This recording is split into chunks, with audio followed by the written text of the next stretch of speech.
வணக்கம் அன்பு நண்பர்களே. பொதுவாகவே மனிதனை விட மற்ற மிருகங்களுக்கு எப்போவுமே கொஞ்சம் மனிதத்தன்மை அதிகம்னு நினைக்கிறேன். என்ன காரணம்னு நினச்சிங்கன்னா, எங்கள் வீட்டு பக்கத்தில் இருக்கக்கூடிய ஒரு குளத்தில் ஒரு நாய் குட்டி போட்டது. அந்த குட்டிகளை அந்த குளத்தை சீரமைக்க வந்த ஒரு ஜேசிபி வாகனம் தெரியாமல் மண்ணை போட்டு மூடிட்டாங்க. அந்த குட்டிகளோட ஞாபகமாகவே ஒரு தாய் நாய் எங்கள் ஏரியாவில் சுற்றிக்கிட்டு இருந்தது. அதே நேரம் ஒரு 5-6 குட்டிகளை போட்ட ஒரு தாய் நாய் நோய்வாய்ப்பட்டு இறந்து போனது. அந்த சமயத்தில் தான் மிகப்பெரிய ஒரு ஆச்சரியம் நடந்தது.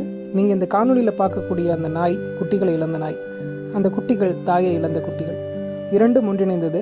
அந்த குட்டிகளை இழந்த தாயை இழந்த குட்டிகளுக்கு இந்த குட்டிகளை இழந்த தாய் நாய் பால் கொடுக்கிறது. மனிதத்தன்மை, முகத்துவம் மனிதர்களை விட மிருகங்களுக்கு அதிகம்.